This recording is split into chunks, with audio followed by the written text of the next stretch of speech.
నమస్కారం, నేను సురేష్, మీ బద్వేల్ పిల్లోడు. ఇవాళ రోజున ఆంధ్రప్రదేశ్ రాష్ట్ర భారతీయ జనతా పార్టీ అధ్యక్షుడు పివిఎన్ మాధవ్ గారు మరి కొద్దిసేపట్లో కడప జిల్లాకు రాబోతున్నారు. మనతో ఇవాళ రోజున వారికి ఘన స్వాగతం పలికేందుకు బీజేవైఎం కార్యకర్తలు ఇవాళ రోజున ఇక్కడికి వచ్చారు. వీరిలో మనకు ముఖ్యంగా భారతీయ జనతా పార్టీ యువజన మోర్చా జనతా పార్టీ యువ మోర్చా అధ్యక్షులు మనతో వంశీకృష్ణ గారు ఉన్నారు. వారిని అడిగి తెలుసుకుందాం. అన్న, చెప్పండి, ఏంటి ఇవాళ రోజున మీ యొక్క ఆంధ్రప్రదేశ్ రాష్ట్ర భారతీయ జనతా పార్టీ అధ్యక్షుడు మొట్టమొదటిసారి కడపకు రావడం గల కారణం, విశేషం ఏంటన్నా? ఈరోజు భారతీయ జనతా పార్టీ ప్రపంచంలోనే అతి పెద్ద రాజకీయ పార్టీ.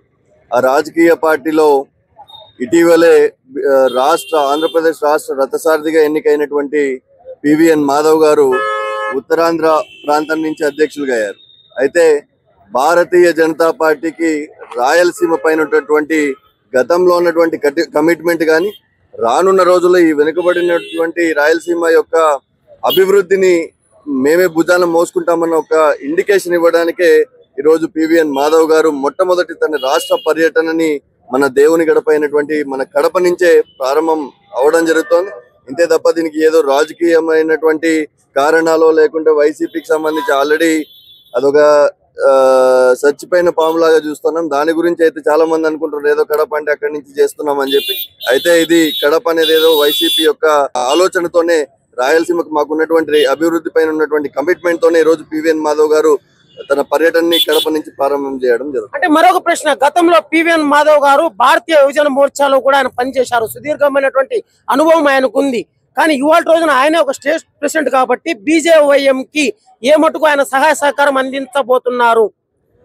భారతీయ జనతా యువ మోర్చా అనేది బీజేపీలో పెద్ద నాయకులందరూ కూడా చెప్పినటువంటి ఒక ఫ్యాక్టరీ లాంటిది. ఇక్కడ తయారు చేసిన నాయకులే ఈరోజు బీజేపీలో జేపీ నడ్డా గారు ఏదైతే జాతీయ అధ్యక్షులు ఉన్నారో ఆయన కూడా భారతీయ జనతా యువ మోర్చాలో బీజేవైఎంలో పనిచేసిన వాళ్ళే. రాజ్నాథ్ సింగ్ గారు కానీ ఇట్లా చూసుకుంటూ పోతే కిషన్ రెడ్డి గారు కానీ దాదాపు ఉన్నటువంటి సెంట్రల్ మినిస్టర్స్ లో 50% పైగా ఉన్నటువంటి కేంద్ర మంత్రులందరూ కూడా గతంలో పనిచేసిన వాళ్ళు కానీ ఇప్పుడు పనిచేసిన వాళ్ళు కానీ అందరూ కూడా భారతీయ జనతా యువ మోర్చాలో బీజేవైఎంలో నాయకులుగా ఎదిగి అక్కడికి పోయిన వాళ్లే.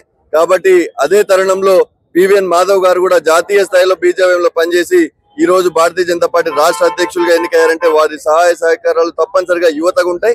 ఆ యువత రానున్న రోజుల్లో బీజేపీలో కూడా వచ్చి రాష్ట్రాన్ని అభివృద్ధి చేసే విషయంగా బీజేవైఎం నాయకులు కూడా ఎదుగుతారని చెప్పి నేను తెలియజేస్తాను. అదండి, మనతో ఇవాళ రోజున బీజేవైఎం జిల్లా ఆంధ్రప్రదేశ్ రాష్ట్ర అధ్యక్షులు వంశీకృష్ణ గారు మనతో మాట్లాడటమే జరిగింది.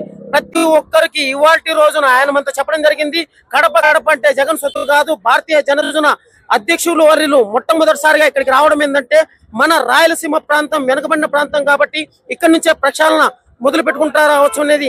సో చూస్తూనే ఉండండి. నేను సురేష్, మీ